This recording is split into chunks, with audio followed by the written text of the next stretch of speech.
தந்தரண தந்தரண indie குடி கொண்ட மட மண்டமன நின்ற முறை தந்திமலை ரம்பதுடி வெண்டி மௌளங்கு மொழிதை கண்டவர் மாண்டசுரர் மண்டனமன் கலகையும் துமிழ் கண்டமரர் இந்திரமன் அங்கு பத தண்ட சிறு கண்கிணி புலம் பிதவரும் பவனி மயில்வாசனா செந்தளிரை முந்துபட வெண்குளமருண்டினரை சந்தனவனங்குலவும் அன்பு குதி கொண்டையல் தெரிந்த கமுகின் புழைவதிங்கிடவளைந்திருமடல் சாடே இந்திய வரம்பு பல விண்கணியில் வந்து விழ வெண்கனி உடைந்து சுளை விண்டனரை கொண்ட சிறு செண்பகவனங்கள் தென்பழனியம் பதியின் முருகேசன் செந்தில் குமரா முத்தையா திகம்பரா கார்த்திகேயா கந்தா கடம்பா குகஞான சிவயோக மௌன சித்தா சந்திக்கு செங்கிடும் சகோதரா வேத சரவணபயா தர்பரா அற்புதா உர்பனா நிர்மலா சண்முகா என்று நித்தம் சிந்திக்கும் அடியவர்கள் முன் வந்திடும் கருணை வாரதி பெருவெள்ளமி வாவாயன் முன்னுக்கு வாவாவன தமிழ் வலித்திட்டு வித்தனுதினம் சிந்திக்கும் எளியேனை அஞ்சலும் காட்கொள்ள சித்தமை தருகுருகுவாய். தலைவர் அவர்களே, தேசத்திற்காக சாகும் நிலைமை வரை தியாகத்தை செய்த சகோதரர்களே, இன்று எதிர்பாராத உற்சாகத்துடன் எங்கும் கண்டிராத பிரதிநிதிகளுடைய எண்ணிக்கையினுடன் இங்கு நடைபெறுகிற வைபவம் தமிழ்நாட்டை குறிப்பதாக இருப்பினும் இது இந்தியாவுக்கே ஒரு வழிகாட்டியாக நின்று இந்தியாவோடு மாத்திரம் நிற்காமல் அது கிழக்கத்திய நாடுகளாகிய ஆசிய ஆப்பிரிக்க நாடுகள் அத்தனைக்கும் ஒரு பெரிய உன்னத சக்திக்கு அஸ்திவாரமிட்டு அந்த அஸ்திவாரம் என்றும் வெள்ளை நிறம் அல்லாதவர்களை அடக்கியாளலாம் என்று கர்வம் கொண்டு பல நூற்றாண்டுகளாக தங்களுடைய அரசியல் அக்கிரமம், வஞ்சகம், சூது, நியாய விரோதம் இத்தனையும் நிறைய செய்து கொண்டு அடுத்தவர்களை முரடர்கள், தடியர்கள், பலாத்காரவாதிகள், நாங்கள் ஜனநாயகவாதிகள் என்று ஏமாற்றி இதற்கும் பல படித்த கூட்டத்தை தயாரித்து சிவிலைசேஷன் இஸ் தி நேஷனலைசேஷன் என்று சொல்லப்படுகிற முறைப்படி honesty is the best policy என்று சொல்லுகிற ஒரு பெரிய அராஜகத்தை துணையாக கொண்ட ஆங்கிலேய வர்க்கம் நாமெல்லாம் ஒழுக்கத்தை உயிரினும் பெரிதாக கருதுகிறோம். அவர்கள் சத்திய கவசம் என்பது ஒரு சாகசம் என்று சொல்கிறார்கள். பாலிசி என்பதனுடைய அர்த்தம் என்ன என்பது ஆங்கிலம் படித்தவர்களுக்கு நன்றாக தெரியும். அதை அவர்கள் சொல்லுவார்கள் பொழுதே அவருடைய ஒழுக்கத்தை நாம் அதிலிருந்து தெரிந்து கொள்ள வேண்டும். அதுவும் தவிர the end justify the means, முடிவு கையாண்ட அக்கிரமம் அத்தனைக்கும் ஒரு நல்ல நற்சாட்சியை தரும் என்று சொல்லுகிற கூட்டத்தை சேர்ந்தவர் ஒரு ஆங்கிலோ அமெரிக்க கூட்டம் செய்து வருகிற சதிகள் அத்தனைக்கும் ஒரு முற்றுப்புள்ளி வைத்து அதன் மூலமாக the star which is now shining in the west is going to shine in the east, of course with its grandeur 1000 times more என்று மேற்கே உதித்து நிற்கிற இந்த நட்சத்திரம் கூடிய சீக்கிரம் கிழக்கே உதிக்க போகிறது 1000 மடங்கு பிரகாசத்துடன் என்று சொன்ன சுவாமி விவேகானந்தாவுடைய வாக்கு பலிதமாவதற்கு இன்று நாம் இங்கு வித்திடுகிறோம், அஸ்திவாரம் இடுகிறோம், பிறக்கின்றோம் என்பதை ஞாபகப்படுத்தும். இந்த திறப்பு விழாவானது வெறும் கட்டடத்தை திறப்பதாக அல்லாமல், மாகாணாட்டை திறப்பதாக அல்லாமல், வைபவத்தை அலங்கரிப்பதாக அல்லாமல், குதூகூலத்தை கொண்டாடுவதாக அல்லாமல், உற்சாகத்தை ஊட்டுவதாக மட்டுமல்லாமல், உதாசீனமான வார்த்தைகளை ஒருவருக்கொருவர் பேசி அதன் மீதும் வெறிகொள்வதன் மாத்திரத்தில் நாம் அரசியல் முன்னுக்கு கொண்டு விடுவோம் என்று கருதாமல் நிதான புத்தியோடு, நிர்ணய சக்தியோடு, தெய்வீக பலத்தோடு இந்தியாவே, பாரத மாதாவே, நாங்கள் நீண்ட காலமாக உன்னுடைய கைவிலங்கை முறிப்பதற்காக பாடுபட்டோம். பாடுபடுகிற காலத்தில் நாங்கள் பட்ட இன்னல்கள் பல. ஆனால் எங்களுடைய பாடு அப்படியே நடந்து கொண்டிருந்தாலும் எங்களுக்கு அதை பற்றி கவலை இல்லை. எங்களுடைய பாடு பகைத்து கெடுக்க முடியாத ஒருவனை அடுத்து கெடுக்கலாம் என்கிற பழமொழியைப் போல எங்களை அழிக்க முடியாத ஆங்கிலேய வர்க்கம் எங்களை சின்னாபின்னப்படுத்தி சிதைத்து ஆளலாம் என்று நினைத்ததில் சிதறுண்ட எண்ணத்தை கொண்ட ஆங்கிலேய வர்க்கம் 3ஆம் பாட புத்தகத்திலே நாம் முன்னால் படித்த கதையைப் போல 4 குதிரைகள் பூட்டிய வண்டியில் சில பிரயாணிகள் மலை பிராந்தியத்தில் வருகிறார்கள். வருகிற பொழுது சென்னாய் கூட்டம் அவர்களை தொடர்ந்தது. அப்பொழுது ஒருவர் சொன்னார், நாம் குதிரைகளை வேகமாக விரட்டினால் தப்பித்துக் கொள்ளலாம் என்று. அதற்கு மற்றொருவர் சொன்னார், குதிரைகள் சென்னாயை விட வேகமாக ஓடலாம், ஆனால் சென்னாய்கள் எவ்வளவு தூரம் இழைப்பில்லாமல் ஓடி வருமோ அவ்வளவு நேரம் குதிரைகள் இழைப்பில்லாமல் ஓட முடியாது. முடிவிலே குதிரைகளும் நாமும் இறையாவோம். அப்படியானால் நாம் இந்த வண்டியையும் குதிரைகளையும் விட்டுவிட்டு மரத்தில் ஏறிக்கொள்ளலாமா என்ற யோசனையை மற்றொருவர் சொல்ல, மரத்தில் ஏறிக்கொண்டால் சென்னாய்கள் வட்டமாக படுத்துக் கொள்ளும் மரத்தடியில் அவைகள் ஒன்றுக்கொன்று பகுதி பகுதியாக இறை உண்ணுவதற்கு போகும், மற்றவைகள் காவலுக்கு இருக்கும். நாம் பட்டினியே இருந்து மயங்கி விழுந்ததின் பிறகு நம்மை உணவாக கொள்ளும்.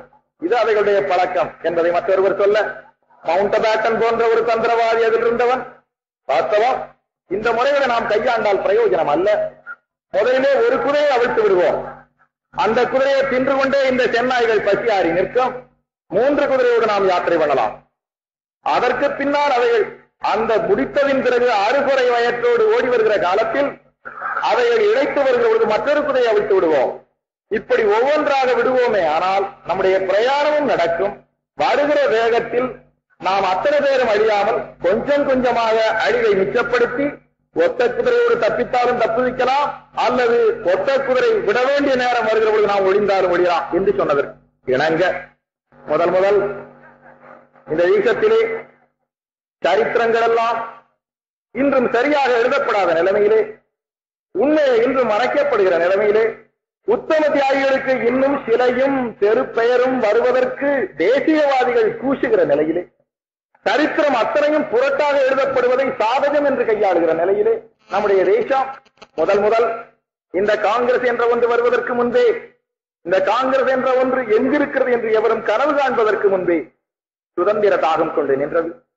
அந்த சுதந்திர தாகம் சரித்திர ரீதியாக ஏட்டுக்களில் பொறிக்கப்பட வேண்டுமானால் 1801, 1802 என்கிற வருஷங்களிலேயே தென்னிந்தியாவிலேயே சிறப்பாக அக்காலத்தில் இருந்த மக்கள், அங்கிருந்த சிற்றரசர்கள் அத்தனை பேரும் கலந்து போரிட்ட ஒரு பெரும் போராட்டம். அதுதான் சாதாரண கலவரம் என்று எழுதப்பட்டவைகளாகும். அந்த நாடகத்தை தான் இன்றைக்கு கட்டபொம்மன் நாடகம் என்று போட்டு வருகிறார்கள். அதில் கட்டபொம்மன் மாத்திரம் சண்டையிடவில்லை. இந்த நாட்டில் இருந்த 17 ஜமீன்தார்கள் சேர்ந்து சண்டையிட்டார்கள். அந்த 17 பேரோடு ஒருவர் கட்டபொம்மன். அதையும் தமிழ்நாட்டுக்கு என்ற சரித்திரத்தை கொடுத்து விட்டால் தவறு.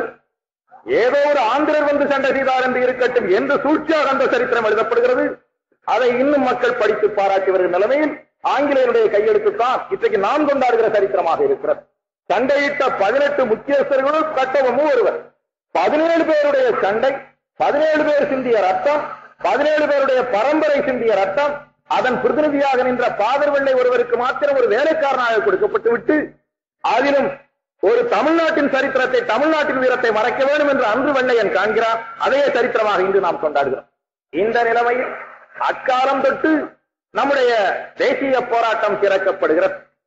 அதற்கு பின்னால் தென்னிந்தியாவில் உள்ளவர்களும் வட இந்தியாவில் உள்ளவர்களுமாக சேர்ந்து 1857 வருஷத்தில் மே மாதம் 10ஆம் தேதி வாக்கில் முதல் இந்த பாரத மாதாவின் விலங்கை ஒடிப்பதற்காக தங்களுடைய ரத்தத்தை அதற்கு பன்னீராக அபிஷேகம் செய்கிறார்கள்.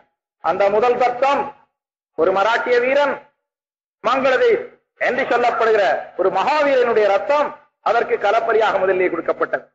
அதையும் சரித்திரமாக கொண்டாடுகிற பொழுது மே 10ஆம் தேதி வைத்தால் உண்மை சரித்திரம் வந்துவிடும் என்று அதை ஆகஸ்ட் 15ஆம் தேதிக்கு எடுத்துக் கொண்டு வந்து அதிலும் சரித்திர புரட்டை செய்வதற்கு நம்முடைய மேதாவிகளும் கருதுகிறார்கள். ஒன்றை கொண்டாடாமல் இருக்க வேண்டும், கொண்டாடினால் அதை சரித்திர முறைப்படி கொண்டாட வேண்டும். மே மாதம் 10ஆம் தேதி கொண்டாடினால் அது முக்கிய புரட்சி தலைவனுக்கு அது போய்விடும் என்று கண்டு நாளிடவிலேயே அதை பிற்காலத்தில் இருக்கிற போராட்டத்தோடு இணைத்து பழமையை மறைக்க நினைக்கிறது சரித்திரம். இதற்கு சதியாக நிற்கிறது புதிய ஆட்சி. அந்த 1857 நாம் வெற்றி காண வேண்டியவர்கள், வெற்றி கொடி ஊன்ற வேண்டியவர்கள். நம்முடைய பலகீனத்தால் நாம் தோற்றவர்களால் அன்றும் துரோகம். இந்த தேசத்தில் என்றுமே போராடுகிற கூட்டத்திற்குள் ஏற்படுகிற பிளவுதான் ஆங்கிலேயனுக்கு ஒரு பலமே தவிர ஆங்கிலேயனுடைய ராணுவ பலமோ ஆங்கிலேயனுடைய வீரமோ நம்மை அடக்கி ஆளவில்லை. நம் நாட்டினருக்கிடையே ஏற்படுகிற பொறாமை, சூழ்ச்சி, பலகீனத்தையும் கோழைத்தனத்தையும் வேதாந்த ரூபமாக பேசுகிற ஒரு பெரிய வஞ்சகம் இந்த நாட்டின் அரசியலை கெடுத்து வருகிறது. இந்த நிலைமையில் உங்களுக்கு நன்றாக தெரியும், a head can administrate, a shoulder can fight, but head and shoulder must combine to rule. புஜபலபராக்கிரமம் உடையவன் சண்டை போடலாம், நன்றாக படித்திருக்கிற மூளை உள்ளவன் நிர்வாகியாக நின்று நிர்வாகம் நடத்தலாம். அரசாட்சி புரிவதென்றால் ரெண்டும் கலக்காதவன் எக்காலத்திலும் எதையும் செய்ய முடியாது. இது சரித்திரம். ஆனால் துரதிருஷ்டவசமாக இந்த புஜபல பராக்கிரமமும் சிரசும் ஒன்று சேர விடவே இல்லை தற்காலத்திய அரசியல் பேச்சு, அரசியல் பழக்கம். இன்றைக்கு நிலைமை எப்படி இருக்கிறது? யானை சுடுவேன், புலி சுடுவேன் என்று சொல்லுகிறவனை கையெழுத்து போட சொன்னால், சார் எனக்கு கையெழுத்து போட தெரியாது, பேனாவை தொட்டு கொடுக்கிறேன், நீங்க போடுங்கள் என்று சொல்லுகிற கீரலாக இருக்கிறான்.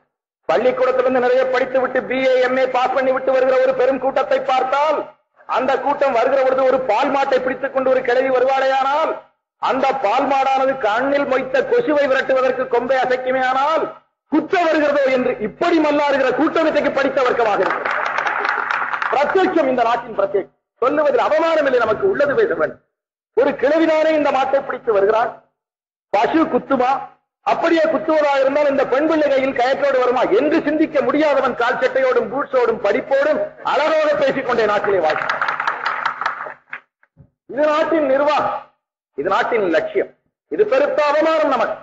இந்த நிலைமையில் படித்த வர்க்கத்தினிடத்தில் கோழைத்தனமும் வீரமுடையவனிடத்தில் படிப்பின்மையும் பிளவுபடுத்தப்பட்டது.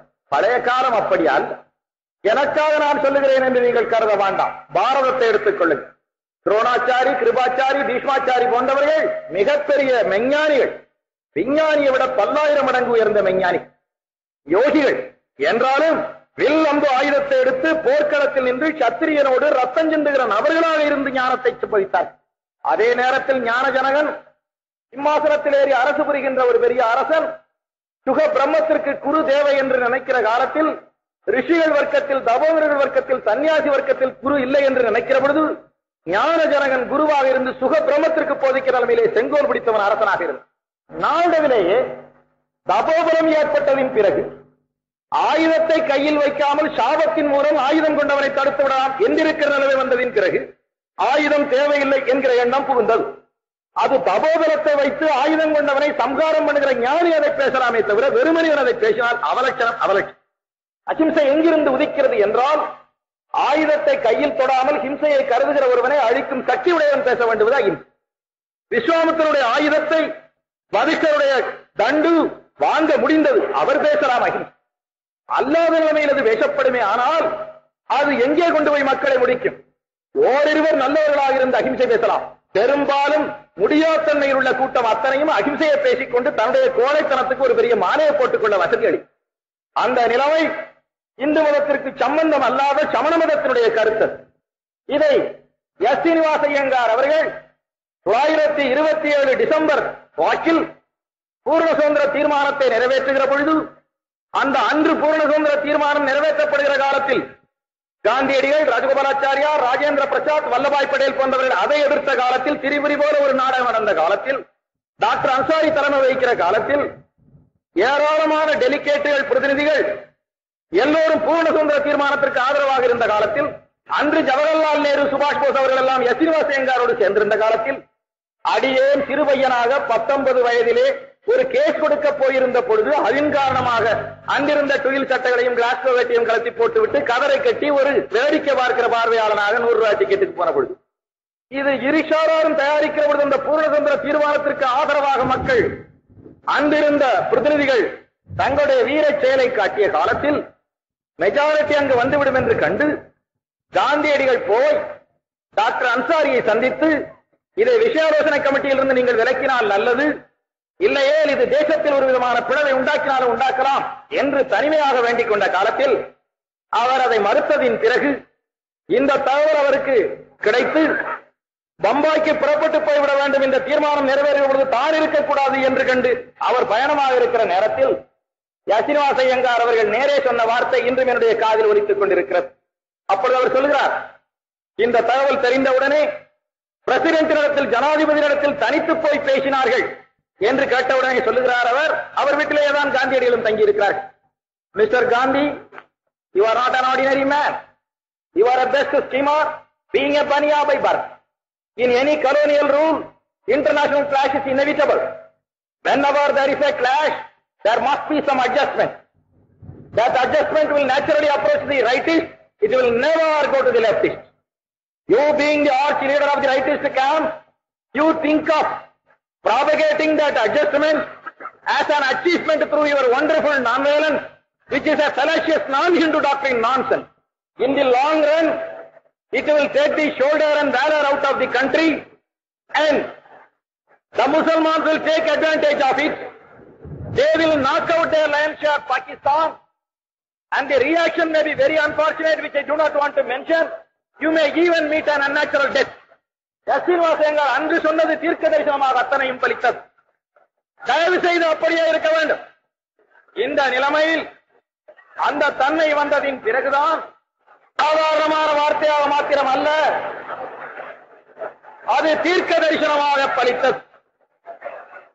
அப்பொழுதுதான் நாம் தேசத்தின் நிலைமையும் தேசம் காண இருக்கிற நிலைமையும் அன்றுதான் நாம் தேசத்தினுடைய ஆணிவேராக இருக்கிற வீரம் என்ன, இடையிலே நாம் சாகஜமாக கையாளுகிற தந்திர முறைகள் என்ன என்பதை நாம் மிக தெளிவாக கண்டோம்.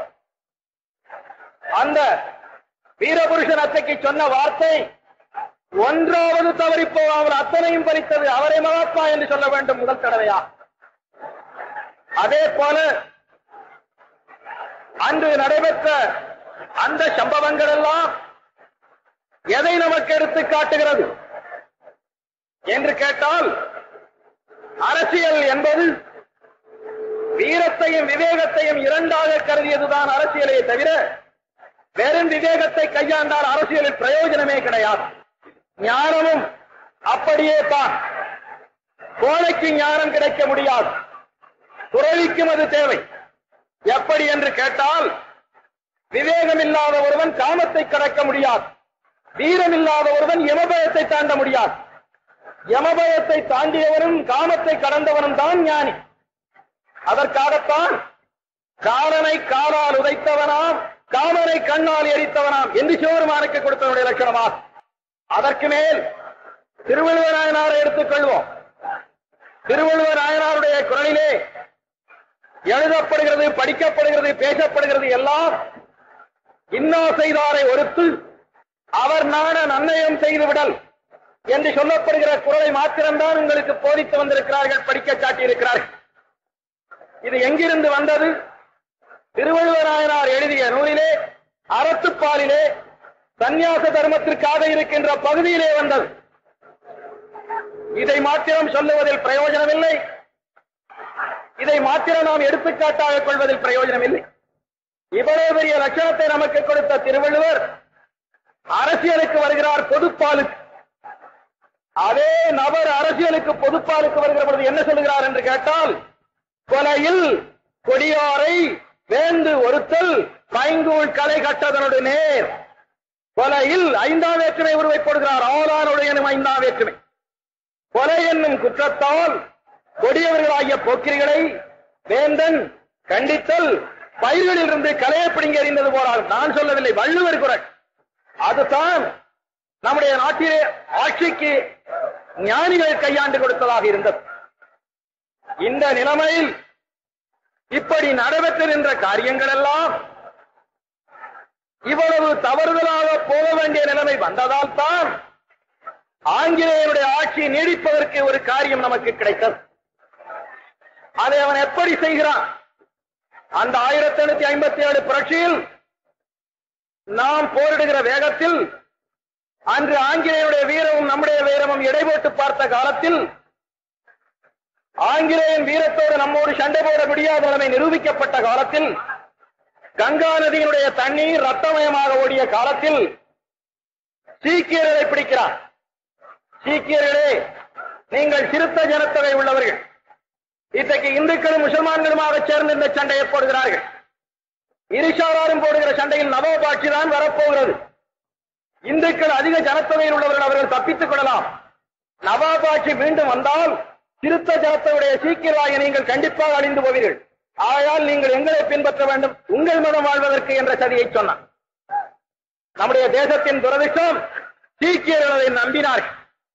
நம்பி நம்மோடு உறவாக இருந்த சீக்கியர்கள் ஆயுதங்கள் ஒழித்து வைத்திருந்த கிடங்குகள், வருவதற்காக வைத்திருந்த ரகசிய பாதைகள், இவைகளை எல்லாம் ஆங்கிலேயருக்கு காட்டிக் கொடுத்தார்கள்.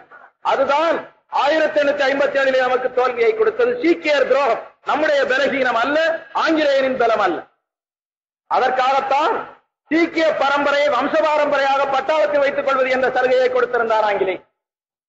அதற்கு பிறகு பாகிஸ்தான் வந்ததின் பிறகு முசல்மான்களுடைய உதவியை நம்பி சீக்கியர்களை கைவிடுத்தான் எப்பொழுது அவர்கள் விரோதிகளாக மாறி நிற்கிறார்கள்.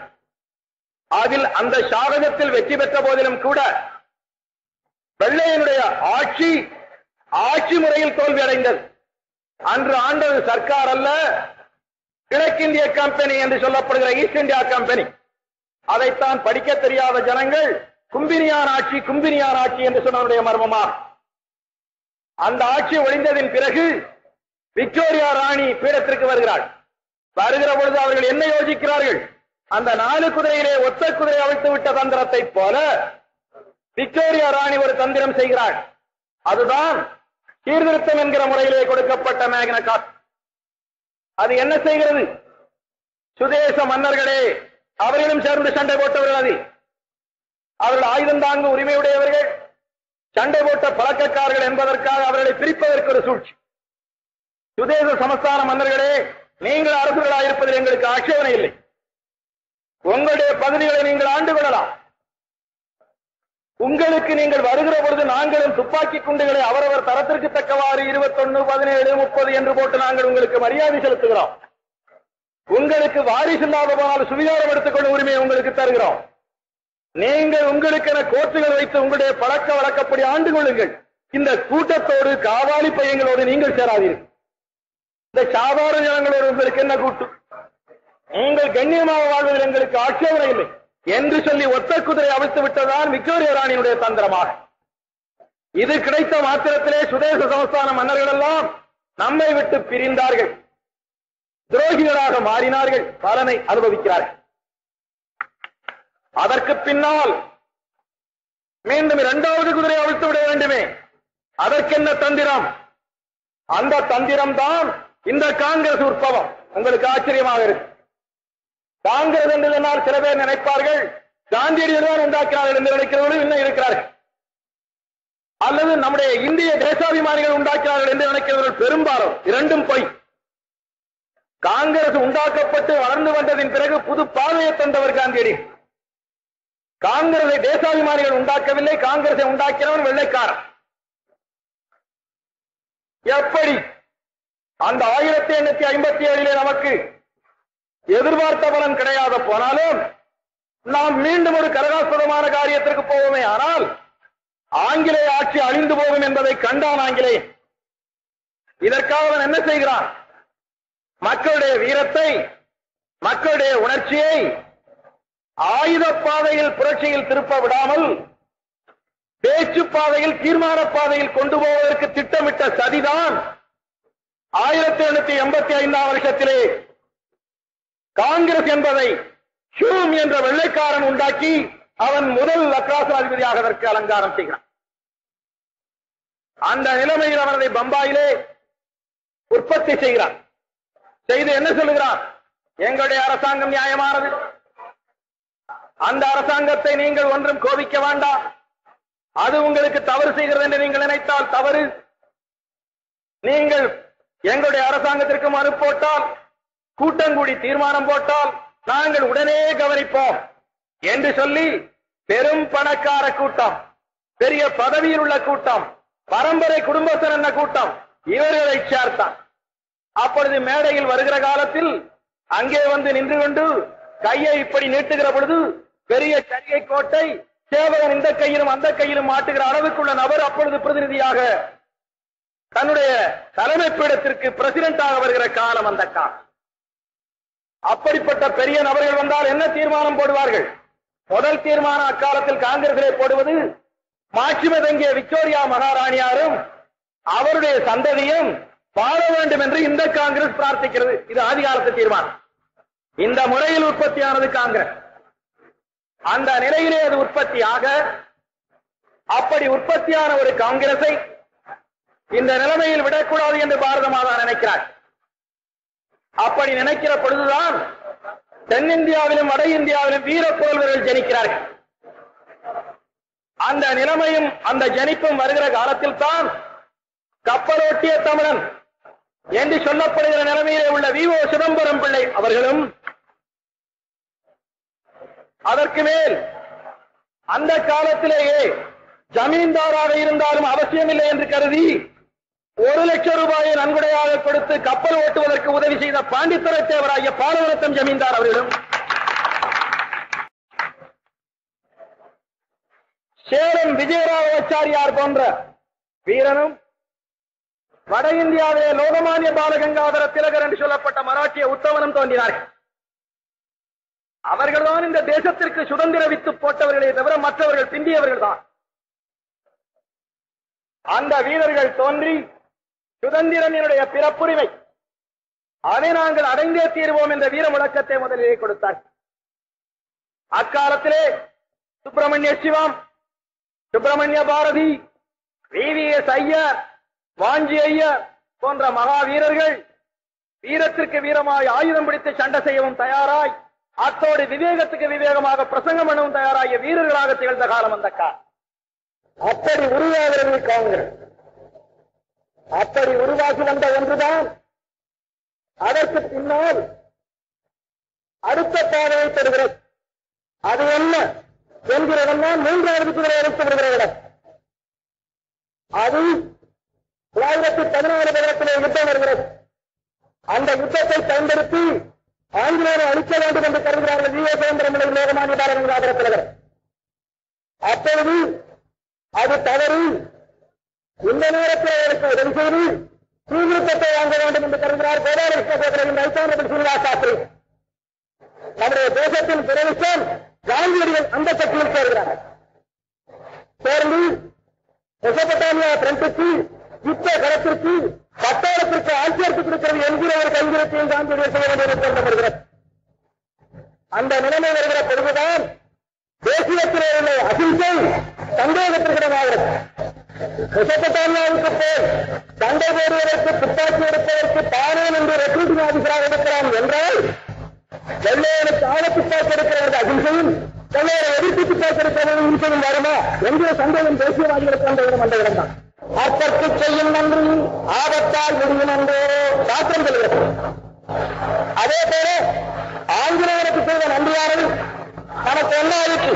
யுத்தத்தினரும் ஜெயித்ததின் பிறகு கல்நாட்டு விழா வருகிற காலத்தில் வெள்ளையர்களாகிய வீரர்களுக்கு கல்நாட்டு விழாவை நடத்தி நம்முடைய இந்தியர்களுக்கு கல்நாட்டு விழா கூட நடத்த முன்னர்கள் ஏன் என்று கேட்கிற காலத்தில் இவர்கள் கூலிக்கு வந்து கட்டவர்கள் என்று சொல்கிற நிலைமைக்கு வந்ததோடு மாத்திரம் அல்லாமல் மீண்டும் தோழர்கள் என்று சண்டை போட்டு பழகி இவர்களுக்கு ஒரு பயமுறுத்தலை கொடுக்க வேண்டும் என்று காண்கிறார். அப்படி அவன் என்ன செய்கிறான்?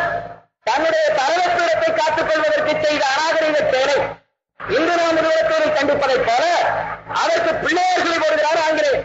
அதுதான் பஞ்சாப் படுகொலை, அதுதான் ஜாலியன்வாலா பாக். அந்த இடத்திலே நம்முடைய தாய்மார்களை, பெண்டு பிள்ளைகளை பயமுறுத்த வேண்டும் என்பதற்காக அனாவசியமாக வம்பு சண்டை கிழித்து அவர்களை சின்னாபின்னமாக சுட்டார். இதுதான் நாம் மெசபடோமியாவில் அவனுக்கு உதவியதின் பரிசு. ஆனால் அரசியல்வாதி சந்தர்ப்பம் தப்பினால் அடுத்தவனை அழிப்பதற்கு துணிவான் என்பது யாரும் யோசித்து தெரிந்து கொள்ள வேண்டிய கட்டமல்ல, அதுதான் அரசியல் முறை. அந்த நிலைமை ஏற்பட்டதின் பிறகுதான் ஒத்துழையாமை இயக்கம் என்று சொல்லப்படுகிற நிலைமை வருகிறது. எல்லோருக்கும் மனப்புழுத்தம் ஏற்படுகிறது. அந்த காலம் வருகிற பொழுதுதான் கடைசி குதிரையை அவிழ்த்து விட வேண்டிய 4வது குதிரையின் சட்டம் வருகிறது. அந்த காலம் வருகிற பொழுதுதான் இந்த தேசத்திலே மகா பெரிய அறிவாளிகள், சட்ட நிபுணர்கள், உலகத்திற்கே சட்டத்தை கொடுப்பதற்குரிய யோக்கியர்கள், அப்போது ஹைகோர்ட் ஜட்ஜிகளும் பேசுகிற காலத்தில் ஸ்லோ பிளீஸ் என்று மண்டியிட்டு கேட்க வேண்டிய மகா நிபுணர்கள் ஒவ்வொரு மூலையிலும் தயாராகிறார்கள். அவர்கள் யார்? தெற்கே தயாராக எஸ். சீனிவாசய்யங்கார், கிழக்கே தயாராகிறவர் CR தாஸ். அதுதான் 1897 ஜனவரி 23 என்கிற தினமா. அதுதான் சுபாஷ் சந்திர போஸ் என்ற தீர்மானமா. அந்த பையன் அப்போது ICS பாசனை விட்டு முதல் தன்னுடைய வேலையை தேசத்திற்காக அர்ப்பணித்துவிட்டு ICS பதவி என்பதை கைலாச பதவி என்று மக்கள் கண்டிருந்த காலத்தில் அதை கைவிடுத்துவிட்டு இந்த ஒத்துழையாமை இயக்கத்தில் அந்த 4 சிங்கங்களோடு அவர்கள் அத்தனை பேருக்கு ஒரு வாரிசாக அந்த குழந்தையும் சேர்கிறது. அதன் பிறகு நடைபெற்ற சரித்திரங்கள் உங்களுக்கு நான் சொல்ல தேவையில்லை. அதை அத்தனை உங்களுக்கு நன்றாக தெரியும். இந்த நிலைமையில் நடைபெற்ற ஒரு போராட்டம் தான் நமக்கு ஒரு பெரிய வேகமான போராட்டத்தை தந்தது.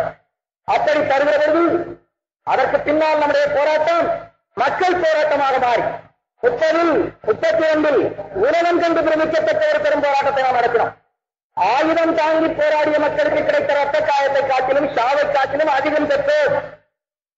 நம்முடைய அகிம்சா போராட்டத்தில் ஒன்றும் நம்மை அகிம்சையாக விட்டுவிடவில்லை என்றாலும் நமக்கு எதிர்பார்த்த பலனை நாம் அடைய முடியவில்லை.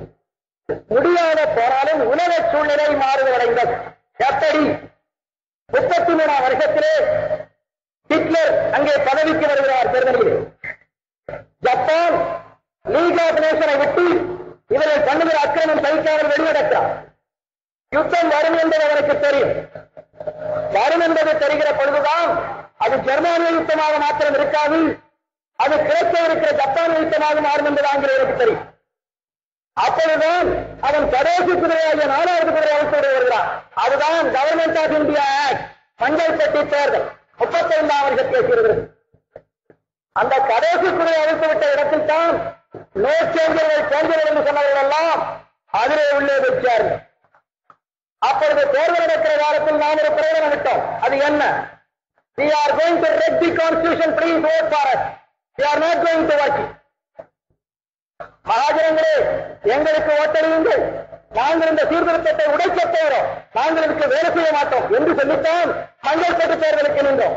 இல்லையே, அங்கெல்லாம் தேர்தலுக்கு நிற்கிற நமக்கு அடியே வந்திருக்க முடியாது. ஆனால் என்ன நடந்தது? கொடுத்த வாக்குறுதிக்கு மாறாக நாம் ஒன்று உடைக்க பாடுபடவில்லை, அதிலே உள்ளே இருந்து வேலை செய்ய பாடுபடுகிற சவரன் நம்மை தொட்டது. அத்தோடு மாத்திரம் இல்லாமல் ஆங்கிலேயன் நம்மை பிரதிநிதியாக கருதிவிட்டால், நம்மையே தேசியத்தின் ஏக பிரதிநிதியாக கருதுகிறார். கொஞ்சம் கொஞ்சமாக நாம் அடைய வேண்டிய நம்மை அடையலாம் என்று நம்பிய காந்தியடிகள் 1933 வாக்கில் இனிமேல் நான் அகில இந்திய ரீதியாக ஒரு சத்தியாகிரகத்தை நடத்தப் போவதில்லை. ஏன் என்று கேட்டால், நான் எவ்வளவோ சொல்லிக் கொடுத்த போதிலும் பலாத்கார நோக்கத்தை நான் காண்கிறேன். அகிம்சைக்கு மக்கள் பக்குவப்பட்டதாக இல்லை. ஆகையால் தேச ரீதியாக நான் இனிமேல் அகிம்சை போராட்டம் நடத்த மாட்டேன். நடத்தினால் ஆங்காங்கே என்னுடைய தனிப்பட்ட முறையில் நடத்த எனக்கு உரிமை உண்டு என்று தேசிய போராட்டத்தை அகில இந்திய காங்கிரஸ் கமிட்டியில் வைக்காமல், தேசத்தை கேட்காமல் தனிப்பட்ட முறையிலே வாபிஸ் வாங்கியது வெள்ளைக்காரனுக்கு ஒரு பெரிய முன்னேற்றத்திற்கு நெருக்கடிக்கிறது. இந்த ஏற்பட்டதன் பிறகுதான் இந்த சீர்திருத்த மனப்பான்மை நமக்கு வருகிறது. அதன் பின்பு யுத்தம் வந்தது. யுத்தத்திலே இருஷோரான மனப்பான்மை வந்தது. ஒருவர் இந்த சந்தர்ப்பத்தை நாம் மெசபடோமியா காலத்தில் அடையவிடக்கூடாது என்று நினைத்தோம்.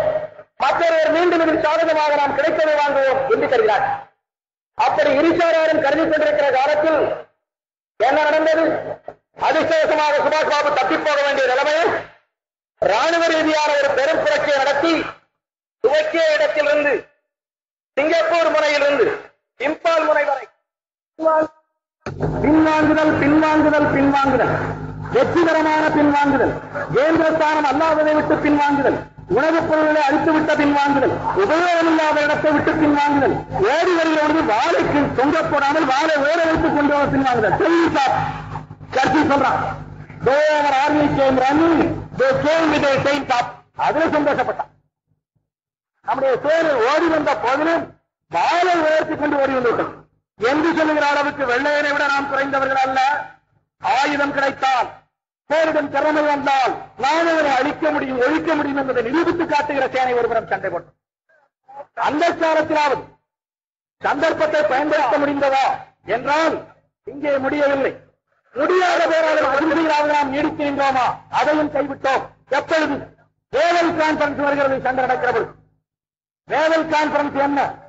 நீங்கள் யுத்தத்திற்கு ஒத்துழைத்தால் உங்களுக்கு வைஸ்ராய் எக்ஸிகியூட்டிவ் மெம்பர்ஷிப் தருகிறோம் என்பது வேவல் மகாராஜ். அங்கே போகிற பொழுது நம்முடைய முக்கிய தலைவர்கள் காந்தியடிகள் உள்பட எல்லோரும் போய் இம்பால் முனையிலே அந்த கோரமான போராட்டம் நடந்து கொண்டிருக்கிற பொழுது இவர்கள் சாதுகமான அரசியல்வாதிகளாக மிகுத்து நின்றிருந்தால் இந்த நேரத்தில் டிக்ளேர் இந்தியா இண்டிபெண்டன்ட் என்று கேட்டிருக்கலாம். அது பெரிய மூளை.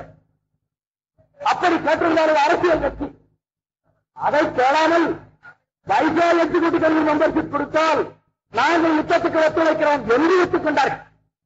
ஆனால் ஜின்னாவுடைய பிரயத்தனம், உங்களுக்கு எக்ஸிக்யூட்டிவ் மெம்பர்ஷிப் கிடைத்தால், வைஸ்ராயுடைய நிர்வாக கவுன்சில் மெம்பர் கிடைத்தால், அதில் முஸ்லீம்களுக்கு வேண்டிய பொறுப்பு உங்களுக்கு இல்லை, அது எனக்குண்டு, இந்துக்களுடைய பிரதிநிதியை நீ வைத்துக் கொள்ளலாம் என்றதோடு முடிவடைகிறது. அப்படியானால் வேலை கான்பரன்ஸை ஒத்துக்கொள்ள வேண்டிய ரகசியம் என்ன?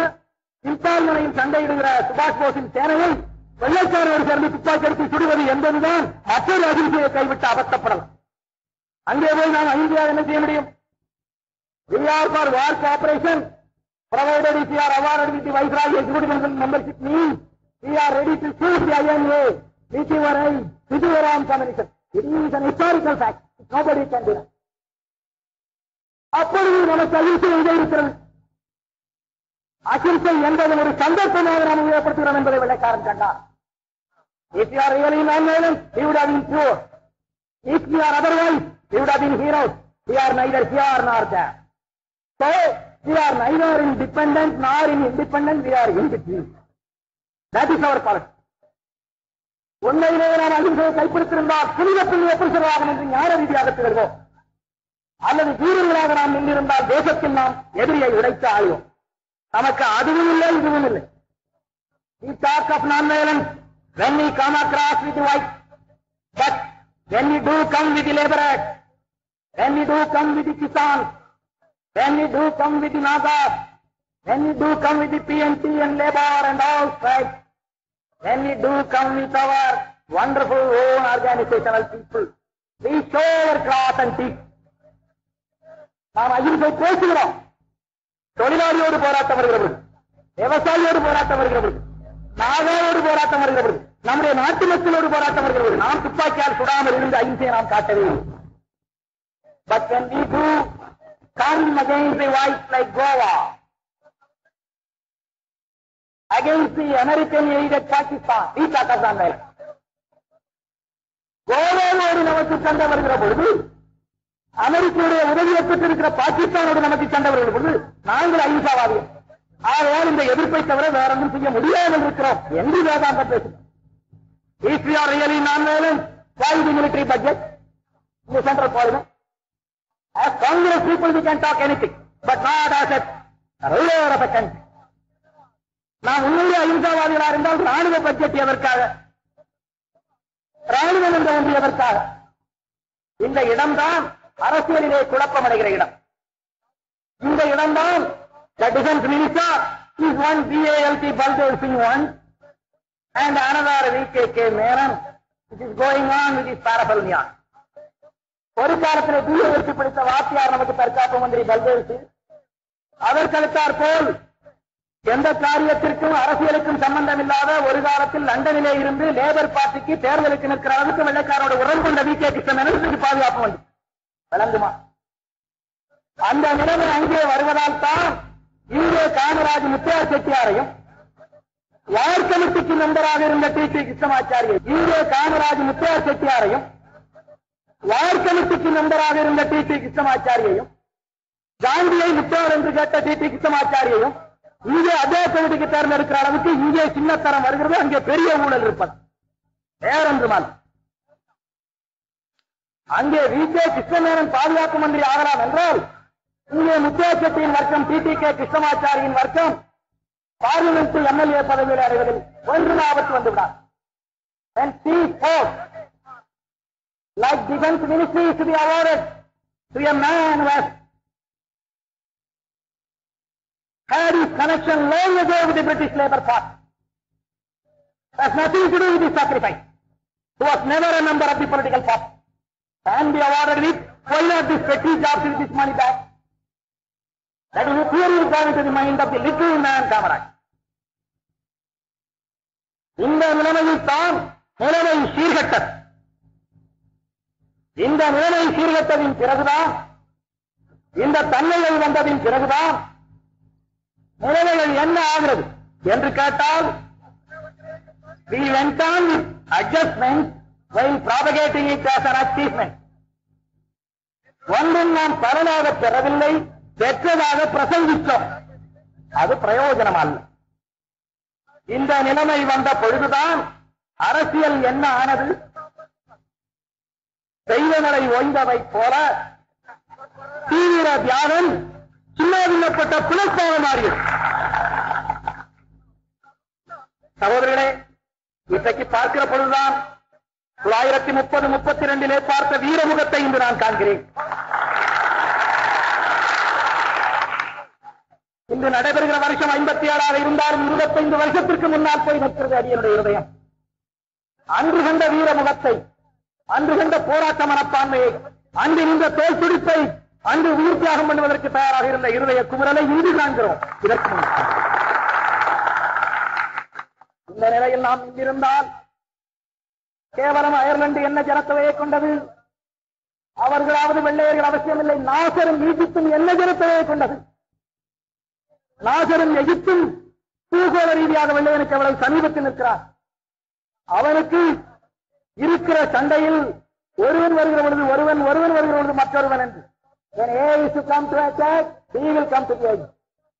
When B is to come to follow same rowdyism, and C will be coming for the strategical influence of the geographical. ஒருவருக்கொருவர் உதவி அல்ல. A என்பவன் சண்டைக்கு வந்தால் B என்பவன் காப்பாற்ற வருவான்.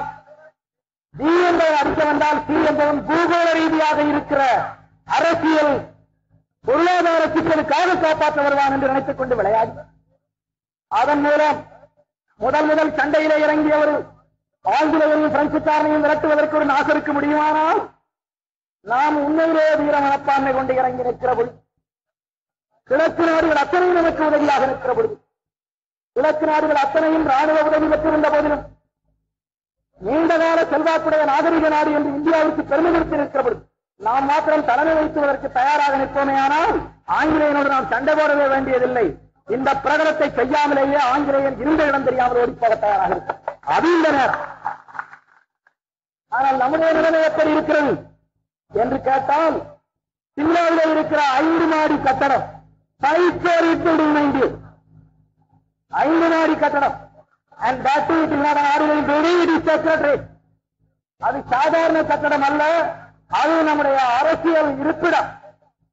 சரி, அது என்ன ஆகி இருக்கிறது என்று கேட்டால், சகோதரர்களே, தயவு செய்து சத்தம் இல்லாமல் இருக்க வேண்டும். உட்காரு உட்கார் என்கிற சத்தத்தை எல்லாரும் போட்டால் அதுவே சத்தமாகும். கூட்டங்களில் வாங்கும் சொல்லாது வெறும் கை சத்தம் காட்ட வேண்டும். இந்த நிலைமையில் 5 மாடி கட்டடமாக இருக்கிற சிம்லா செக்ரட்டரியேட் வெந்து சாம்பலாகும். ஆனால் நம்முடைய சிஐடியும் நம்முடைய டிஃபென்ஸும் என்னத்திற்காக இருக்க வேண்டும் என்று நான் கேட்டேன். அத்தோடும் கூட அது முதல் தடவையாக நடைபெறவில்லையா? சர்க்கார் கொடுக்கிற விளக்கம், it was attempted twice and then it has been gutted and gone to ashes. அது 2 தடவை தீ வைப்பதற்கு முயற்சி செய்யப்பட்டது. 3வது தடவை தீ வைத்து சாம்பலானது. 2 தடவை முயற்சி செய்யப்பட்டா அதிக உஷாராக இருக்க வேண்டாமா? சரி, அப்படியே மீறி வருவன் தீ வைத்தா தீ வைத்தவனாவது சுட்டிச்சா வேண்டாமா? அதுக்கு முடியாதவனா இன்னும் தீ வைத்தானாவது சொல்றதுக்கு தைரியம் வேண்டாமா? It is the Pakistani trouble, mind you. It is the Pakistanis who set fire to that. I, as an MP who is going the secret record, I am aware of the facts I can prove to the whole world. But our Indian wonderful government is not able to open the mouth in the proper manner in spite of the truth and non-violence. இதை செய்வது Pakistan.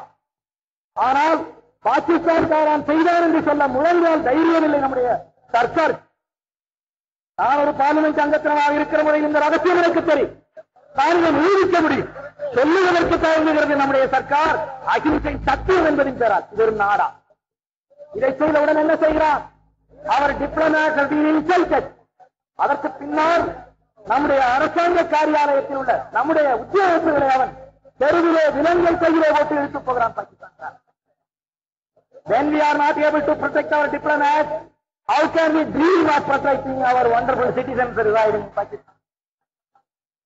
It is better to kill them or ask them to die, if not let them come as early as possible into this wretched country, poor country, weak country, docile country. நாம் நம்முடைய தேசிய உத்தியோகங்களை காப்பாற்ற முடியாத போனால் பிரஜைகளை நம்மால் எப்படி காப்பாற்ற முடியும் என்பது பிரச்சனை. அப்படியானால் அங்கிருக்கிற நம்முடைய இந்தியாவைச் சேர்ந்த மக்களை அங்கே நாம் கொன்று வைப்பதற்கு சம்மதப்படலாம். அல்லது இங்கே வாருங்கள், இந்த கேவலமான தரித்திரம் நிறைந்த வீரமற்ற விவேகமற்ற எப்படியும் பதவியில் பிழைத்தால் போதும் என்று எலும்பில்லாமல் அட்டை போல் நெருகிற சர்க்காருக்கு இது நாம் சொல்ல வேண்டும். சொல்லுவது இந்த நிலைமையில் தான் மைக்கு ஒழுங்கா கேட்கு. இந்த நிலைமையில் தான் காரியங்கள் நடைபெறுகின்றன. இந்த அலங்கோலம் நம்மை எங்கு கொண்டு போய்விடுமோ என்கிற பயபீதி தான் நமக்கு தக்கிருக்கிறது. ஆனால் இவ்வளவு இருந்த சூழ்நிலை இருந்த போதிலும் கூட, இவ்வளவு நிலைமை தடுமாற்றம் இருந்த போதிலும் கூட நாம் பயப்பட தேவையில்லை, பயப்பட தேவையில்லை, பயப்பட தேவையில்லை. அதை முக்கராம் சொல்லி ஏன் the force which is fighting beyond the borders of India is for you the whole East. The history, the future, the third world war, if at all it is to come, it is going to record India attained independence not on account of Congress, but in spite of Congress. That's going to be the future record.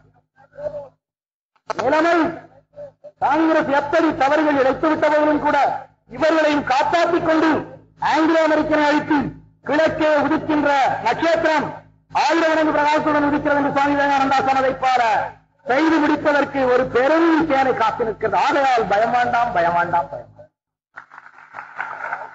அது நிலை என்றாலும் நாம் உள்நாட்டை எப்படி வைத்திருக்க வேண்டும் என்பதுதான் நமக்கு பிரச்சனை.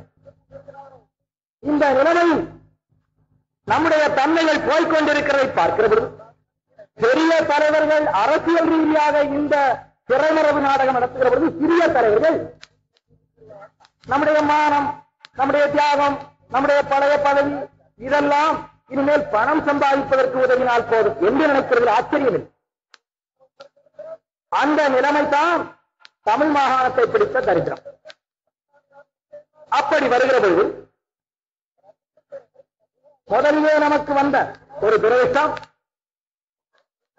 தற்காலிகமாக காரியத்தை என்ன செய்யலாம் என்று கவனித்திருந்த காந்தியடிகள் சேரல் வெகுவாக உள்ளே நுழைந்தது என்று கண்டதின் பிறகு ஆங்கிலேயன் தோற்கடிக்கப்படலாம் என்கிற ஒரு நம்பிக்கை வந்த பொழுது வெள்ளையனே வெளியேறு என்கிற தீர்மானத்தை நடத்துகிற காலத்தில் என்ன காரணமோ கூடி பேசி நடந்ததோ அல்லது விவரமில்லாமல் நடந்ததோ நமக்கு தெரியவில்லை. அது புதைக்கப்பட்ட ரகசியம்.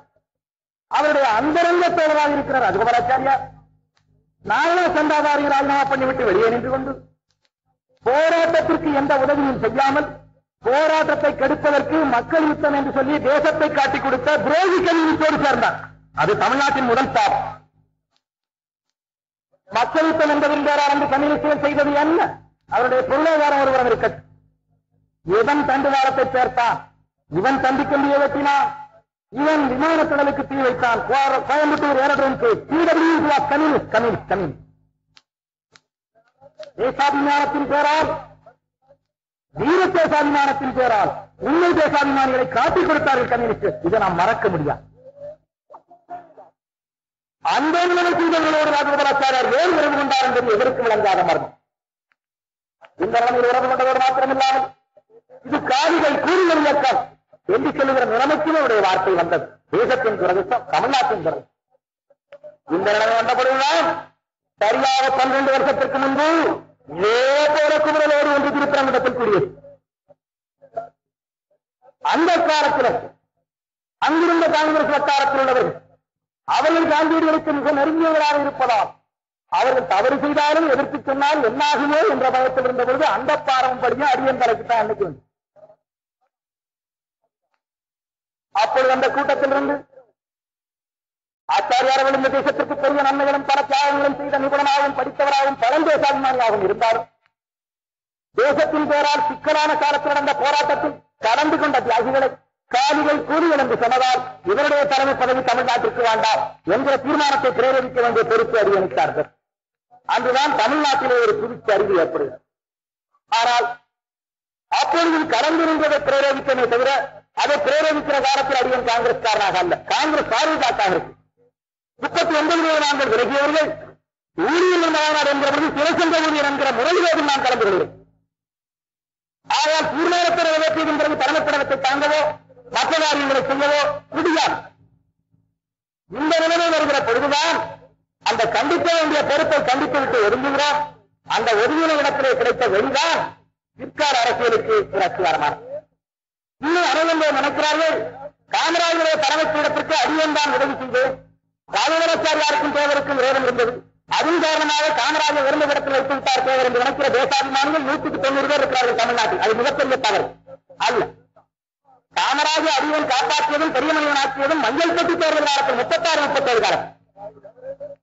காமராஜர் சாதாரண மனிதனாக இருந்த காலத்தில் அன்று வீராசாமி நாடாருடைய தலைமையில் இங்கு போட்டுகிற விருதுநகர் நாடாருக்கான அந்த நபரை கொன்று ராசந்திரியாளர்கள் கிடைக்க வேண்டும் என்று திட்டமிட்ட காலத்தில், இறுதி என்று கருதிய காலத்தில் செய்திருக்கிறார்கள் என்பதை நினைக்கிற காலத்தில் அங்கு காப்பாற்றியது அடியனுடைய பொறுப்பு. அதுதான் ஆதியுடைய நிலைமை. அந்த பொறுப்பு அடியனுக்கு இருக்கலாம். அன்று எத்தனையோ பெரியவர்கள் அந்த தொகுதிக்கு வர வேண்டியிருந்த காலத்தில் இல்லை, ஒரு வியாதி. அந்த பரம்பரையிலே எல்லாரும் இந்த கட்சியில் இருக்கிறவர்கள் தனித்து காங்கிரஸ் கொண்ட நபர். இந்த நபரைத்தான் எம்எல்ஏ ஆகப்பட வேண்டும். இந்த நபரை ஜெயிக்க வைக்கிறவருக்கு அடியனை சேர்ந்தது, செலவழிக்கிறவருக்கு என்னை சேர்ந்தது, உயிரை காப்பாற்றுகிறவருக்கு என்னை சேர்ந்தது. எந்திரம் வேலை செய்த காலம் 36-37. அந்த காலத்தில் ஒரு ஓட்டர் ஆவதற்கு கூட தகுதி இல்லாமல் இருந்த நபர் இந்த காலம். ஏனென்று கேட்டால் எழுதப்படிக்க தெரிந்தவர்களை காட்டுக்கு ஓட்டுரிமை என்று சட்டம் கிடையாது. வரி செலுத்துகிறவர்களுக்கு தான் ஓட்டுரிமை. சொத்து இந்த நபருக்கு கிடையாது, வரி செலுத்திய ரசீதும் கிடையாது. எப்படி இந்த நபரை ஆக்க முடியும் என்று வருகிற பொழுதுதான் ஒரு வெள்ளாட்டை வாங்கி முருகி பார்ட்டிக்கு வரி செலுத்தி அந்த வெள்ளாட்டுக்கு தகரவில்லை.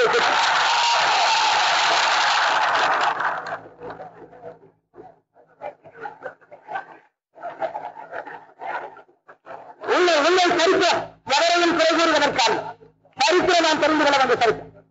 அந்த தகரவிலே வெள்ளாட்டின் கருத்திலே கட்டி அந்த ரசீதை காமராஜ் கையிலே கொடுத்து காமராஜ் ஓட்டுறார். அன்று காமராஜுடைய தாயாருக்கு இருந்தது. அந்த அன்னையாரை அணுகி உங்களுடைய மகனை ஒரு ஓட்டராக்க நினைக்கிறான், தயவுசெய்து வீட்டை கொஞ்ச நாளைக்கு எழுதி வைக்கிறா என்று கேட்டபொழுது, ஐயா எனக்கு ஒரு பொம்பளை இருக்கிறது, எங்கள் தாயிலே பெற்றிருந்தாத்தான் நல்ல இடத்துல கட்டிக் கொடுக்க முடியும், அந்த வீட்டையும் அவனுக்கு எழுதி வச்சா நான் என்ன செய்வேன் என்று தாயும் மறுத்த காலம் அந்த காலம் முப்பத்தார். இந்த அளவில் நான் ஓட்டராக்கி இந்த நபரை வரப்போகிற எம்எல்ஏக்கு நிறுத்தப் போகிறேன் என்று தெரிந்த உடனேயே ஜில்லாபோர்டு தேர்தல் காலத்திலேயே தேர்தல் வந்து விட்டது அவர்களுடைய உறவின் முறையார். அவர்கள் என்ன செய்தார்கள் என்று கேட்டால், தேர்தல் நடந்து கொண்டிருக்கிறது, ஜில்லாபோர்டு தேர்தல். அந்த காலத்தில் என்னுடைய பிராந்தியத்திலும் ஜில்லாபோர்டு நடந்து கொண்டிருக்கிறது. அப்பொழுது அதே மாதிரி ஒரு நபரை நான் அரசியலிலே எடுத்து தெரிய முடியாது. அந்த நபர் யார் என்று கேட்டால், இன்று இந்த சதியிலே ஈடுபட்டு சர்வகாலத்தில் நடத்துகிற பேரையூர் வேலுச்சாமி நாடார் என்ற நபர். அந்த நபர் பேரையூர் தொகுதியில் நின்றால் தோற்கடிக்கப்படுவார், ஜாமீன் வாங்க முடியாது. அந்த நபர்களுடைய சொந்த தொகுதியாகிய தமிழ் தொகுதிகளை நிறுத்தி போட்டியில்லாமல் கொண்டு வந்துவிட்டு என்னுடைய சொந்தக்காரனாக லட்சாதிபதி மேலாளர் என்கிற ரத்னமரித்தவரோடு நான் போட்டியிட்டேன் இந்த வேலுச்சாமியை மனுஷனாக்குவதற்காக. அந்த நிலைமையில் அங்கு நடத்துகிறவர்கள் கார் போக முடியாது. மழை காலம், டிசம்பர் மாதம், பரிசைக்காடு 5-6 குதிரைகளை ஆங்காங்கே வைத்துக் கொண்டு ஒரு குதிரையில் சவாரி பண்ணி அந்த குதிரை சவாரி பண்ணி அந்த குதிரை எங்கே நிலைமையிலே ராமநாதபுரம் சொன்னார். செட்டூர் ஜமீன்தார், ராமநாதபுரம் சேதுபதி, சிவகங்கை ராஜா, செட்டிநாட்டு ராஜா திருநாமரை செட்டியார், அவருடைய விருக்குமாரன் முத்தையா செட்டியார், அங்கே மேடமரவாய் மார்சாமி முதலியார், இப்படிப்பட்ட பெரும் புள்ளிகளோடு அன்றாடு கொலை பயம் இருக்கிற இடங்களில் நடமாடிய காலம் அது அடியுடைய காலம். அப்பொழுது நான் வர முடியாது என்று கண்டு தேர்தல் நடைபெறுகிறது. இதே காமராஜ் ஒரு ஓட்டுச்சாவடியில் நிற்கிறவர்கள் 2 சண்டியர்கள் வந்தார்கள். ஏசியை விழுந்து விட்டார்கள். மத்தியான நேரம் மக்கள் ஓட்டு போட்டுக் கொண்டிருக்கிறார். ஏசி கீழே விழுந்து விட்டது. விழுந்த ஓட்டியை எடுத்துக் கட்டலாமா என்று காமராஜ் புரிகிற பொழுது ஒரு சண்டியர் வலது பக்கத்திலும் மற்றொரு சண்டியர் இடது பக்கத்திலும் இடித்துக் கொண்டார். ஏற்று நடக்கிற இடத்திலே நிர்வாணமாக வந்து கொண்டு கண்ணீர் வெடித்துக் கொண்டு விருதுநகர் தெருவில் நின்ற நபர் இந்த காமராஜ். அவர்கள் சமூகத்தால் செய்த மரியாதை வேறொருவரும் செய்தவர். இத்தகைய லட்சலட்சமாக செலவழிக்கிற நாடாளுமன்றத்தினர் செய்த மரியாதை இந்த தவறு எனக்கு கிடைக்கிறது. அதற்கு பின்னால் ராமநாதபுரம் சேதுபதியோடு நான் போட்டி போட்ட போதிலும் அந்த போட்டி எனக்கு தேவையில்லை என்று கருதிவிட்டு நான் விருதுநகருக்கு வருகிறேன். அங்கே போகிற காலத்திலே என்ன நடந்து கொண்டிருக்கிறது என்று கேட்டால், காமராஜின் முத்துசாமியும் பலாத்காரமாக பிடித்து காரிலே போட்டு கட்டியூரம்பட்டி சந்திரபாண்டியனாருடைய கொடைக்காரன் மறைவிலே வாழத்தோப்பிலே எரித்து போட்டு விடுவது. சந்தர்ப்பம் கிடைத்தால் தடுக்கிட்டு விடுவது என்கிற திட்டத்தில் இருக்கிறது விருதுநகர். அந்த நேரம் நான் போகிறேன். என்னுடைய நிலைமை எப்படி இருக்கிறது என்று கேட்டால், அடியோனுக்கு அந்த காலத்தில் வாய்ப்பீட்டு சட்டம் எந்த பிரசங்கமும் பண்ணி ஓட்டு கேட்க முடியாத நிலை. அப்போதுதான் நான் மேடையில் ஒரு வார்த்தை மாத்திரம் சொல்லுவது. ஹரிச்சந்திர நாடகம் இங்கு நடக்கிறது. ஹரிச்சந்திரன் சொல்லுவான், நான் ஆதியிலும் பறையனல்ல, ஜாதியிலும் பறையனல்ல, பாதியிலே பறையனாலும் விடுவதற்காக என்று சொல்லுவான். அதுபோல நான் ஆதியிலும் ஊனவல்ல, வியாதியாத உணவு அல்ல, பாதியிலே உணவானும் சர்க்கார் சட்டத்தான் என்பதை மாத்திரம் சொல்லிவிட்டு போகிற நிலைமைதான் இறக்கப்பட்டிருந்தது.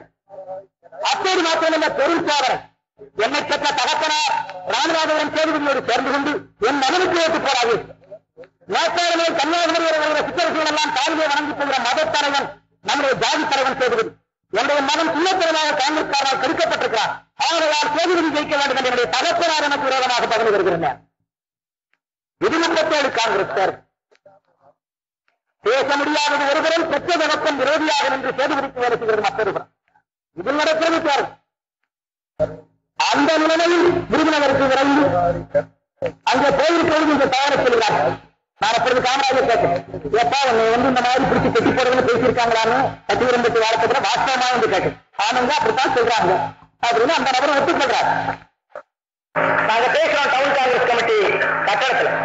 சரி, இது தெரிந்தவுடனே மகிமக்கடைக்கு சொல்லி அனுப்பினேன். ஐயா, மகிமக்கடையில் உள்ள நீங்கள் சில லட்சம் ரூபாய்கள் வைத்திருக்கிறது என்று கேள்விப்படுகிறேன். அதிலும் வெள்ளக்கார டிஎஸ்பிகள் கரெக்டாக உங்களுக்கு உதவி என்றும் நான் தெரிந்து கொண்டவன். வெள்ளைக்காரனோடு சண்டை இருக்கிற நாங்கள் உங்களுடைய மகிமக்கடை பார்த்துக் கொண்டு பயந்து ஓடிவிடுவோம் என்று கருதுகிற அளவுக்கு மடமை விருதுநகர் பிராந்தியத்தில் இருக்கும் என்று நான் கருதவில்லை. வேண்டாம், இருந்திருந்தால் அதை விட்டுவிடுங்கள். ராமநாதபுரம் சேதுபதியோடு போடுகிற போட்டியில் அடியேன் தோற்காலும் ஜெயித்தாலும் கேவலவில்லை. தோற்காலும் ஒரு பெரிய மனிதனுடைய வெற்றி, ஜெயித்தாலும் காங்கிரஸ் மகாசபையினுடைய வெற்றி. அடியேற்கு சம்பந்தம் இல்லாத விவகாரம். ஆகையால் இங்கேதான் நான் இருக்கப் போகிறேன். நீங்கள் நிர்வாகமாக விட்டு காமராஜர் அடித்தீர்கள் என்கிற தகவல் ஜில்லா பொறுத்தவர்கள் காலத்தில் எனக்கு தெரியும். ஏதோ நான் இருக்க முடியாது போய்விட்டது. இப்பொழுது அந்த நபரையும் முத்துச்சாமியும் நீங்கள் பலாத்காரமாக கட்டிக் கொண்டு போய் வாழத்தோப்பிலே போடப்போகிறீர்கள் பட்டிவரம்பட்டி சந்திரபாண்டி நாடாருடைய தோப்பில் என்று கேள்விப்படுகிறேன். அவர் மகனுக்கு தான் இன்னைக்கு அஜாக்கிரமட்டி டிக்கெட் கொடுத்து காலமாறு வந்திருக்கு காமராஜ் செய்த காலம். அப்படி சொல்ல விட்டு மகனுக்கு அங்கே ஜாதி வருகிறது, கரிசம் மறக்கப்படுகிறது. பட்டிவரம்பட்டி சந்திரபாண்டியாருடைய திருக்குமாரனா இன்றைக்கு காலமாட்டு பெட்டியிலே டிஜி கிருஷ்ணமூர்த்தி ஜெயிலுக்கு போனவருக்கு விரோதமானது பல லட்சம் ரூபாயை செலவழித்து அங்கே கதை நடத்தின நாம தன்னை வாழத்தோப்பிலே வெட்டி போட வேண்டும் என்று உயிருக்கு உரை வைத்த குடும்பம் மாட்டுப்பட்டு வாங்குகிறது. மானங்கட்ட நிலை தமிழ்நாடு. தனக்கு சதி செய்த குடும்பத்திற்கு ஜாதி என்பதற்காக காலமாறு கொடுக்கிற பொழுது காங்கிரஸ்கார எல்லாரும் கொடுத்துட்டாங்க. இந்த மேடையில வேணும்னா நீங்க சரித்திரம் தெரியாம பேசுறீங்க. அவரது மானங்கட்ட முறை இன்றைக்கு நடைபெறுகிற முறை. இப்படி நீங்கள் செய்யப்படுகிறேன் என்று கேள்விப்படுகிறேன். ஆனால் நாளை முதல் நீங்கள் காங்கிரஸ்காரர்களுக்கு என்னென்ன தீங்குகள் விளைவித்து நடக்கிறீர்களோ அத்தனை எதிர்ப்பது என்னுடைய தொழில். வெறும் அகிம்சை என்பதை நீங்கள் நினைக்க வேண்டாம். என்னை எல்லா கிரிமினல் கேஸிலும் ஒன்னாவது எதிராக நீங்கள் சேர்த்துக் கொள்வது ஆட்சேபனை இது சொல்லிவிட்ட மகமக்களை. அவர்கள் உடனே போனை எடுத்துக்கொண்டு டிஸ்ட்ரிக்ட் கலெக்டருக்கும் டிஎஸ்பிக்கும் போன் பேசினார். தேவர் இங்க வந்திருக்கிறார், நாங்கள் காமராஜர் இந்த மாதிரி பண்ண போறோம்னு சொல்லி எங்களை பயமுறுத்துறார். ஆனால் நாங்கள் தேர்தலுக்கு சுற்றுப்பிரயாணத்திற்கு போக பயமா இருக்கு, எங்களுக்கு ரிசர்வ் கம்பெனிக்கு எல்லா இடங்களுக்கும் இருக்க வேண்டும் என்று கேட்டார். அத்தை சிறந்த வெள்ளைக்காரன் இந்த சின்னத்தரமான நபர்களை விட 1000 மடங்கு நல்லது. அவன் தேர்தலை இப்படி நடத்த வேண்டும் என்று நினைத்திருப்பாரே காங்கிரஸ் நசுக்கப்பட்டிருக்கு. காங்கிரஸ் இருந்திருக்க முடியும். அவர்கள் என்ன பயன் சொன்னார்கள்? தேர்தல் மாதிரி பயன்படுத்தினால் உங்களுடைய மீட்டிங்களில் கூட்டங்களில் கடமையோடாமல் நாங்கள் காத்துக் கொள்ள முடியும். சுற்றுப்பிரயாணம் என்ற நிலை ஊர்களுக்கெல்லாம் நாங்கள் ரிசர்வ் கம்பெனியை கொடுத்தால் தேர்தல் சின்னமல்ல போட்டோ எடுத்தார். தேர்தல் சுற்றுப்பிரயாணம் சர்க்காரை நடத்துகிறது என்று கவனத்தை வைத்தாச்சு. அந்த போட்டோவை அனுப்பினால் எங்களுடைய வேலைக்கு அழைப்பின ஏற்படும். ஆகையால் இந்த சந்தேகத்தை நாங்கள் கொடுக்க முடியாது என்று சொன்னார்கள். அப்படி சொன்ன ஒரு அந்நிய அரசாங்கம் இருக்க இன்றைக்கு எதனையும் சுடலாம். சுட்ட நகரில் 4 பேர் செத்தவன் என்று சொல்லிவிட்டு 7 பேர் செத்திருக்க 4 பேரை பச்சைப்படத்திலே போட்டு போலீஸ் நிலையில் மண்ணெண்ண வாங்கிட்டு வந்து ஊற்றி எரித்து பிரேதத்தை மறைக்கலாம் என்கிற அளவுக்கு ஒரு இன்னைக்கு தெரியும். அதான் அந்த 36 உள்ள போலீஸுக்கு 57 உள்ள சுதந்திர சர்க்காருடைய போலீஸுக்கு உள்ள தரம். இதுதான் ஜனநாயக சர்க்காரினுடைய நியத். இதுதான் ஒப்பிட்டு பார்க்கிற இடத்தில் நமக்கு கிடைக்கிற ஓலம். ஆட்சியினாலே அவதிப்படுகிறோம் தமிழ்நாட்டிலே. சூழ்ச்சியான பல திட்டங்கள் போட்டு சூறையாடுறார் மக்களின் உயிரை. சூழ்ச்சியான பல திட்டங்கள் சீட்டி சூறையாடுறார் மக்களின் உயிரை.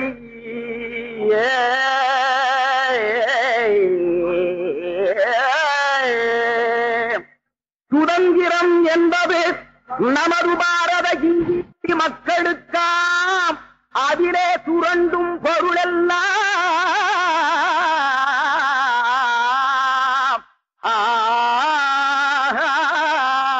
அதிலே சுரண்டும் பொருளெல்லாம் அதிகார பீடத்தில் அமர்ந்திருக்கும் காங்கிரஸ் வர்க்கத்திற்காம் இந்த அரசாங்க ரீதியை அகில இந்தியா மக்கள் ஆராய்ந்து சிறிது பாருங்கள்.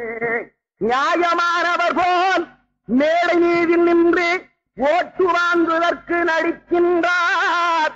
இதில் வெற்றி கிட்டிவிட்டால் லஞ்சம், கள்ளமாக்கட்டு, கயமைத்தனம், ஜாதிப்பித்து இத்தனையும் பங்குதடையன்றி செய்கின்றார். இது போராதென்று கொலை, கொள்ளை, காட்டுமிராண்டி தரம் கண்களையும் கைகளையும் கட்டி கண்மாய்க்குள் நிறுத்தி கதிகரங்க சுட்டு தள்ளுறாங்கோ. இதுவும் போராதென்று ஏழை மக்களின் பரிப்பணத்திலே ஆயிரக்கணக்கில் காவன்னாமூனாவில் சிலையை சதிக்கு காங்கிரசின் முதல் மகனாம் ஆவடி காங்கிரஸ் சேவர் திறந்து வைக்க அதற்கு அடுத்த மகனெல்லாம் ஆனந்த கூத்தாட. இது எப்படி இருக்கிறதென்றால் ரோமாபுரி தீப்பற்றி எரியும் பொழுது நீரோ மன்னன் தீரை வாசித்த கவிதான் தோன்றுதையோ. கொஞ்ச நாள் இருந்தாலும் அவர்கள் குடும்பத்தில் இடிவிழுகணும், கண் குருடராகி தீரணும், பின்பு கோவிந்தாவென்று போகணும், குழியில் புதைக்க நாதி இல்லை என்று கூலிக்கு ஆட்பிடித்தாகணும். குழியில் புதைக்க நாதியே இல்லை என்று கூலிக்கு ஆட்பிடித்தாகணும். ஆட்சியின் திமிர்வாதத்தினாலே ஆட்டமாடுது பரமக்குடியிலே, ஆட்சியின் திமிர்வாதத்தினாலே ஆட்டமாடுது பரமக்குடியிலே. சிட்டியின் காலம் நெருங்கியதாலே காட்சி அடிக்குது சிலையின் உருகிலே, சிட்டியின் காலம் நெருங்கியதாலே காட்சி அடிக்குது சிலையின் உருகிலே. அற்பர்களின் ஆட்சியினாலே அவதிப்படுகிறோம் தமிழ்நாட்டிலே தூக்கியான பல திட்டங்கள் தீட்டி சுட்டு தள்ளுறார் மக்களின் உயிரை.